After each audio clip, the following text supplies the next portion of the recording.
Hi, folks. So, this week, one of the key things I want to discuss as kind of a primer for how we get into really in depth thinking about game systems is starting off thinking about economics and games. So, we're going to go through at the start a very brief note on politics, which I think is an important thing to cover, just so that you know who I am and where I'm coming from, and a little bit about my politics, and so that you understand how politics kind of pervades what we create as game designers, even when we don't think it is. It's like it's there. It's part of who we are and what we've grown up in, and kind of how we accept that or how we rebel against it is a thing you will see in game systems again and again. Then we're going to go into an introduction to economics and just some of the history of economics and kind of some of the key things that I think are important, especially as we consider the next section, which is in looking at like what games and economics have to do with one another. And then at the end, I'm gonna encourage you to play a game of the Quiet Year over the next week. And I'm going to put details of that up on Brightspace so that you can get the materials to play it. And there's an online tool that kind of helps you with the deck building side.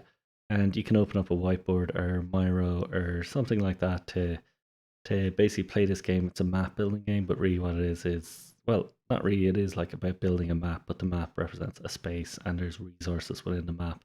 So it kind of involves you building up a community and understand the resources and the economy that affects the life of that community over the case of a year. So this to start off this very brief note on politics. Um, so one thing that's really important to know is that like if we play a game and it's set in a futuristic dystopian world and it talks about like, everything being for sale and for money, that represents a certain politics or a certain point of view of what the future might be like. And there are ways to represent that world as a world that is maybe a warning or something you'd be trying to, let's say, um, perhaps send a message to players, not send a message, but kind of communicate to players that there's danger in this like hyper capitalist world. Then there are maybe games you'll play where like that will rebel against that, and like that might be more so about like you know if you've played Disco Elysium or something like that, it has kind of some more slightly socialist sort of tones or like discusses some of the issues around different methods of organizing the world, and you'll see that again and again in games. Like or even in popular media. If you watch Star Trek, it's just like it's a socialist utopia. Basically, everyone has everything they want and everything they need, so there's no need for money. But if you think about it, that maybe doesn't create something that's that compelling for a game. So often with games, they're built up on like this foundation that is very much driven by like a need to acquire more and accumulate. Like that's at the core of a lot of games. And I think breaking outside that can sometimes be difficult. But I would ask you that, like, as you design games and design systems, both professionally and within the course, that you think about how your systems communicate the politics of those systems. Okay, so and to give you like a background on me, like I'd be pretty left leaning in terms of my politics. And like I would broadly believe that like society should look after all people in society pretty much equally, and like slightly don't agree with people being like able to be mega rich and stuff like that. Um, you know, I think there's a balance to be found. I think at the minute that balance isn't there in the world as things currently stand. And you might all be coming from different perspectives, and that's totally fine. That's not an issue. But just be aware you have a perspective and a view that probably will, unless you interrogate it, it might influence your games and the things you make. And it's important that we kind of engage with these topics as well.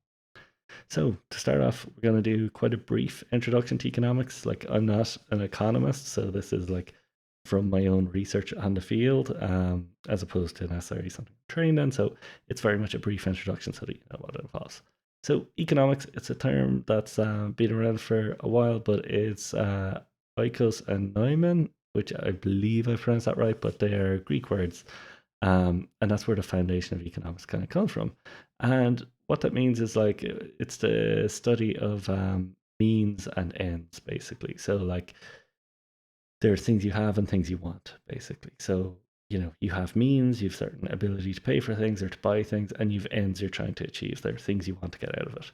And really, economics is concerned with value and transactions. Like once we get to the root of what economics is, it's all about like what's something worth, and what's the transaction that this thing that's worth something to someone transfers into someone else's hands, and like how does that work? So as a discipline, economics isn't necessarily like left or right leaning in a specific way, but like it's more so how it's applied. Like there are left wing and socialist economists, and then there are like mega right wing economists as well. There's this kind of range of what we kind of see out there. Um, I mean, I suppose one of the key things and one of the reasons economics is quite important is that it deals with like how do societies and individuals make decisions with limited resources. Um, so the key kind of is to think about how do we as societies and how do we as people in the world, how do we choose what's important? Where do we put the value in society?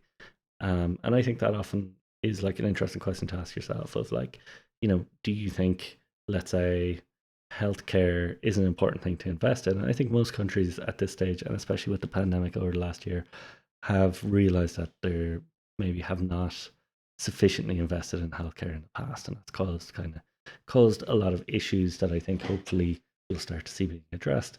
But economists look at like kind of what's happening across the entire kind of economy, whether that's a world economy or a local economy or just a community, and try and understand what's happening. And so, like large scale societal organizational, like sort of transactions are what we call macroeconomics. So like macro again is like the big, like if you think of you play a strategy game, the macro is like your overall strategy to win the game. That's the large scale. And then the micro is like the small scale, the individual actions you take. And that's microeconomics. It's all about like what you do as an individual, what you choose to purchase. Like how many people in the class have like, you know, watch their media exclusively on something like Netflix or, some sort of streaming platform, versus if we were to go back maybe 20 years or 30 years, everyone would just be watching RT1 and 2 probably pretty much. So, how do individuals decide to do those things often affects the macro, and what happens at the macro affects the micro as well. And like broadly speaking, it's kind of thought of as a science, but maybe not quite a hard science.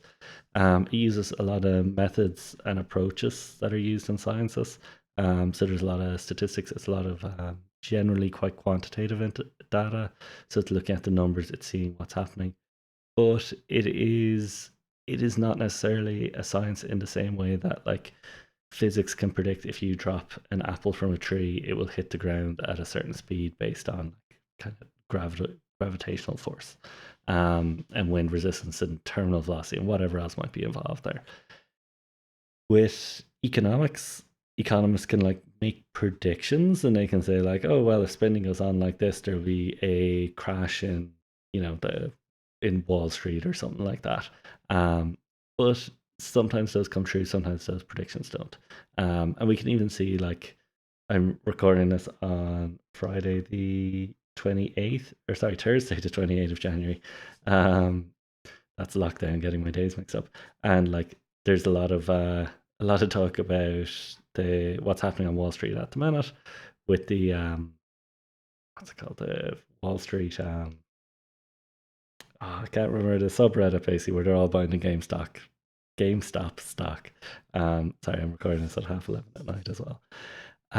But basically, like it's interesting to see how like an economist could never predict that, and yet it affects things. It's caused hedge funds to collapse. It's caused like companies to lose money, and it's caused like companies to gain money and have additional resources that they wouldn't have had before. So it's important to bear in mind that these things kind of are important. It is a science, but it's not a hard science. It's not a science that makes like predictions that the predictions are often like loose predictions. They're like, oh well, we don't want to overheat the economy, but sometimes we don't necessarily know what happens if we do. And there have been economists who've been saying like the stock market's going to crash for the last 5 or 6 years, and it hasn't happened yet. It probably will happen at some stage because the stock market is cyclical, but like the science there isn't a hard science. It's not predictive. It's not predicting when the apple will fall from the tree or like how fast the apple will hit the ground. Um, so a key kind of aspect of thinking about uh, economics is thinking of like values. So thinking about like exchange value. So let's say paying for something. So if you're buying bread, it provides food for you and income for the producers. Okay, so you go to a shop, you buy bread, you eat it, and the people who make the bread get money for it. Often what we're talking about with economics is like how much are you paying for that bread? Like what's the markup, what's the supply chain in that bread? Like who's supplying the flour, where's the bread being made, how far is it being trucked, how many shops does it go to? All that sort of stuff kind of is involved. Like why do people prefer white sliced pan over maybe multi-grain bread, or like are those trends starting to change? And then there's experiential value. So it's like doing something for the good of it. So you're doing something because you want to, and you're doing it not because there's value or reward in it, but rather that like it's a thing you think you want to do. So like if you volunteer at State of Play or Global Game Jam or any event, and you're just doing it because you think it's a good thing to do and you want to give back, that's like experiential. And like while at some stage there might be a benefit to that, but there might not, it's a thing you're doing because you want to do.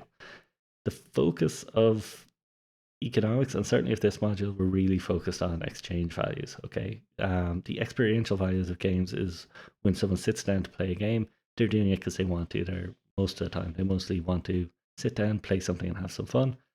And the exchange values and the system and the economy within the game is kind of what can create that more compelling gameplay experience. So that's why, and then there's the resources, which are the elements that go into making goods. So like if you think of, like I was saying with the loaf of bread, there's like the flour, there's yeast, there's salt, there's water. All those things like are made from resources. So everything we physically buy is created from resources, either grown, mined, or manufactured. We don't have other ways to gather resources. That's basically it.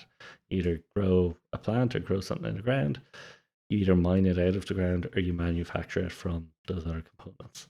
And like I suppose one thing to know is that even at like the near infinite scale of the universe, it's not completely infinite. There are like finite limits to the amount of resources we can access and have access to. Like we're not, even if we ended up being like a species that spanned the stars, like we eventually would end up using up all the resources that are out there. Like there's a limit to what exists. And because of our limited resources, we need to make choices. So because we can't have everything, we need to pick what are like the things we really want to do. And there are two things that kind of decide what we want to buy. There's like our needs and our wants. So like if your laptop breaks, you're probably gonna have to buy a new laptop. That's a need. But if your laptop's working fine, but it's getting a little bit slow and like you want something with ray tracing, well then like that kind of moves from a need into a want. Um, and then like there's this whole idea of supply and demand, which sometimes is like there there's a view that like this is how the economy works, but then there's this other view that says like, well, look, you know, like does supply follow demand or does demand follow supply? So the example might be, let's say, do people want more first person shooters, and like a studio goes out there and like kind of interviews players and does some focus groups and realize there's a demand, so they designed a game for it. And then the other side of it is that someone designs a game thinking that it's a good thing, and the game itself sparks demand. A good example of that is maybe something like PUBG or the Battle Royale genre, which ended up kind of sparking this demand for Battle Royale games that really was a demand that perhaps didn't exist before that point. So the supply sparked demand, whereas often we think of demand being the thing that leads to supply. Um, and we can think of also like the different resources we have and we need and we use in our lives as like kind of these different levels. So if you look at this pyramid, it's Maslow's hierarchy of human needs, and the things at the bottom are very much the things that like are maybe the needs. Like we need air, food, water, shelter, sleep, clothing. Reproduction is an important thing at the level of the species, basically. We need, ideally we need safety, like personal security, employment, resources, health, property, stuff like that. As we move up the hierarchy of needs, like they become things we more so want. So like, you know, the self-actualization at the top, the desire to become the most that one can be.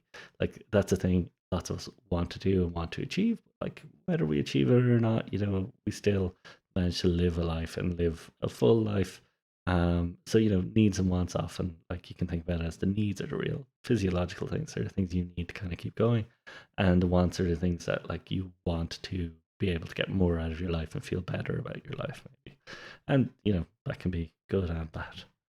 Um, a classic example of like one of these things of like a sort of economics problem that like can drive like user behavior and drive people to different sorts of kind of what is not rational behavior is like this example here from XKCD, and it's like this is someone who well, I'll read it out. Okay, so the leader says, "Why are you going here? Gas is 10 cents a gallon cheaper at the station 5 minutes that way." And then the man says, "Because a penny saved is a penny earned." And the kind of moral of this, I suppose, is if you spend 9 minutes of your time to save $1, you're working for less than minimum wage. Okay, so the idea being that like you're working for like less than $6 an hour if you're saving like $1. You're spending 10 minutes to do that basically. So bear in mind sometimes that people have irrational behaviors, and sometimes making something cheap will make people buy it and want it, even if it's not a thing they want or need. And similarly, making something expensive and difficult to get and difficult to access can also drive players and people to like want that thing. Like Apple laptops command a premium, and I think that's because they're very much a thing people want. Um, they're not necessarily a need in terms of like the power or like what they do. It's maybe not that different to other laptops, but yet it creates a sort of slightly irrational behavior. And there's like pros and cons that there are. I know valid reasons for buying laptops as well. Um, so then moving on from that side of things, it's like we can start thinking beyond the like resources and the sort of elements of production and values into like the production itself. So production is a process where we take resources and they become like goods or services that we can buy. So production is how our like raw materials in the ground move from being raw materials into being a phone. And goods can be like physical things or items, products, there are phones. Services are the work of others.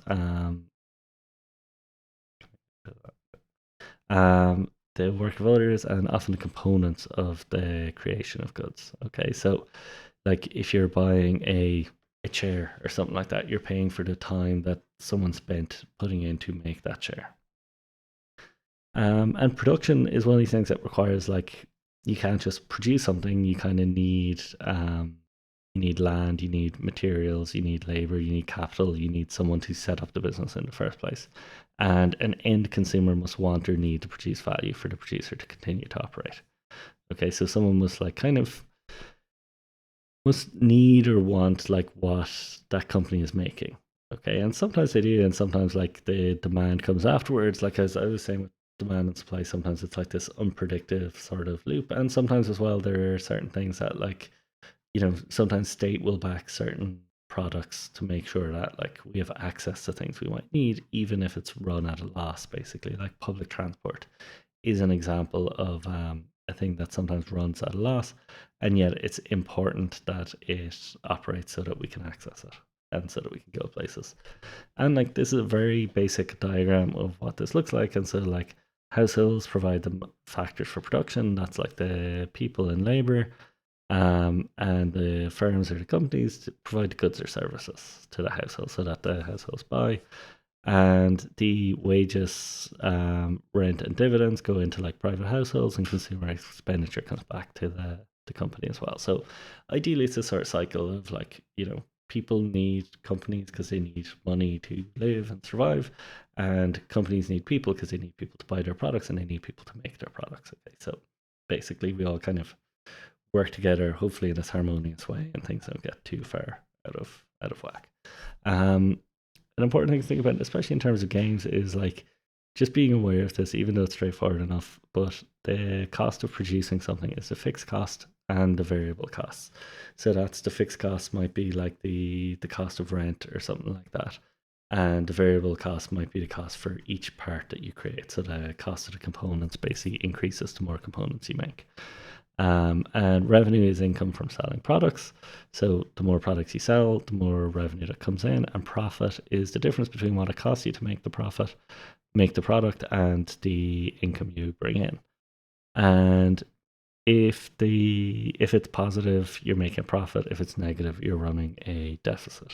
Okay, so if you're producing something and you're making like a profit on each one sold, then your company's probably doing well. If you're losing money on every product you sold, your company mightn't be in business forever unless it has a business plan that allows it eventually start making more money. And some of these things are a little different nowadays. Like you see tech companies and stuff like that often run a pretty heavy deficit for like the first 5 or 10 years of their life, and then they start kind of monetizing users beyond that point.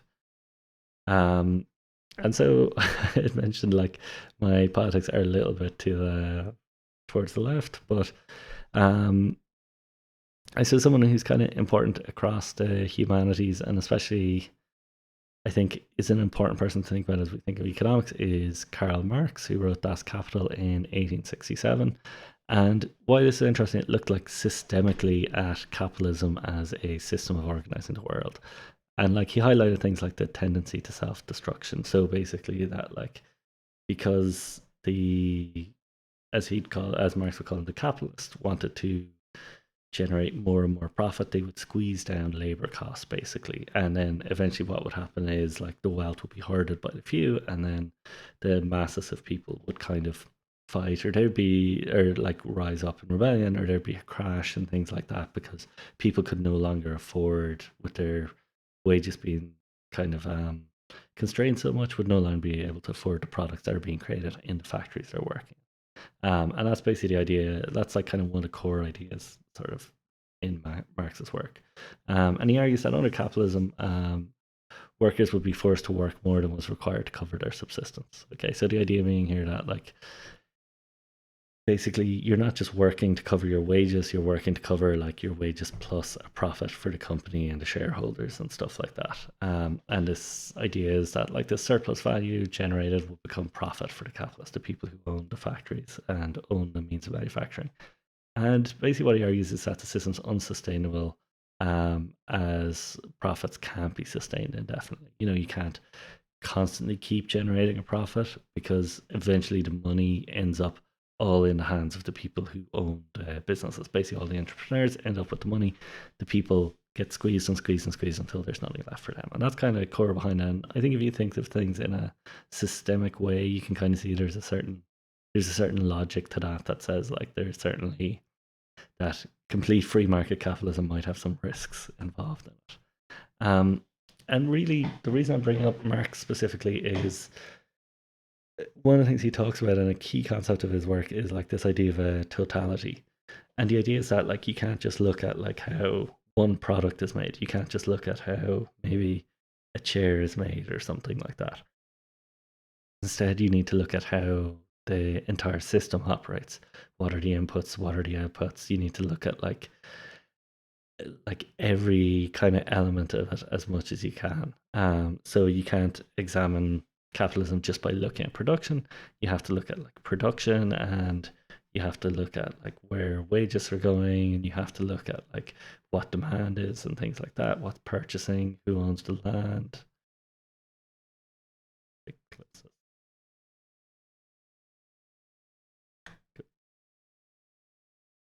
Um, and then to analyze game systems, we also, I suppose, really importantly, we think of the game as a totality. We think of the game as being this entire thing, the entire game itself, and we can think of the each system then as being part of that totality that leads to this overall experience.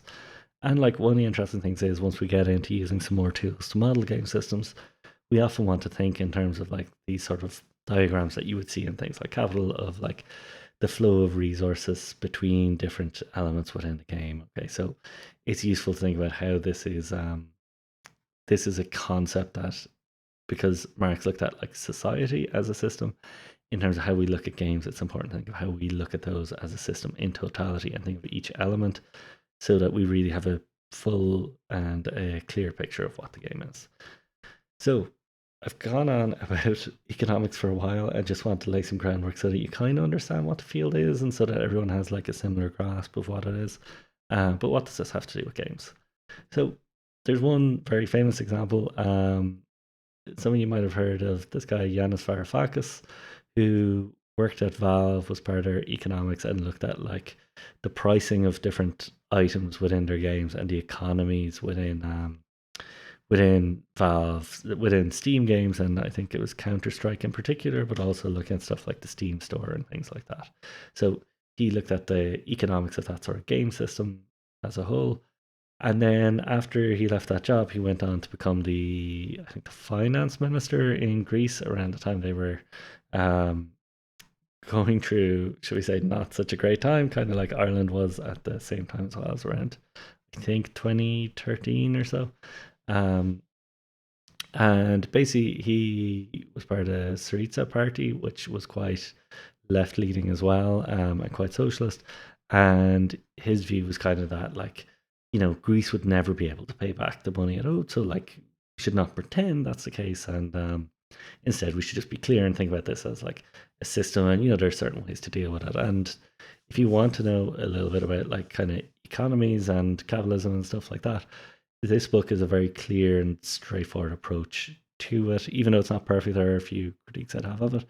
It's a good. I think it's a pretty good primer, and like he's kind of coming from this world of games as well, and he's quite strong at thinking in terms of the totality and thinking of what the whole thing is. But even if we go out beyond that, we can look at games like the Civ games. And so if anyone plays like strategy games or anything like that, or Age of Empires, or kind of any game with a tech tree, that's an example of an economy that's like the research economy within the game. And often games have specific resources that are related to research, or like to make sure that like the research economy is slightly different to maybe the combat economy and things like that, so that there's this balancing act in the overall balance of the game. Um, and we often see like simulation games that take something like this is I think Game Dev Story, and this takes the idea of like building a game studio and thinking about how a studio works on making different games and what the inputs are, like there's design and technology and research and bugs, and kind of looking at game development as a system and think about what are the components of that, how do they interact with one another, and how do you kind of experience that as kind of a compelling game. And then another example of this is even in games that you might necessarily think of as being systemic necessarily. You can look at like with PUBG, there are examples of where you'll find different loot, so there's different percentage chance of loot in different areas, and that's all part of like this system design to try and attract people to certain areas within the game and certain areas within the map, so that you create compelling gameplay and you kind of funnel players into areas where you think there'll be compelling encounters. So even that side of level design kind of comes from a systemic perspective. So basically, most games contain items or resources that are valuable to players. So there are games that don't, but they're probably in the minority versus I think the majority of games you're picking up things, you're collecting things, you're using them, you're exchanging them. And often you have to prioritize like what you're looking for. Like you don't want to spend an entire game grinding, so sometimes you go for the thing that is a higher reward but is more difficult to do, because you want to engage with the game and the systems, and you want to kind of level up quicker and stuff like that. And even some games allow players to become producers. So, like if you play like Factorio or something like that, it allows you like to increase production capacity through like accumulating profits. So the better you're doing, the more you have to be able to do more, and you're building an economy and you're building a system as you go along as well. So then the game system designer, our role really is to focus on creating balance. So we create an economy and we think of what are the elements at work, and we try to think of how do we make these balanced both at the micro and the macro level. So how do we make sure that players moment to moment are interacting with the economy?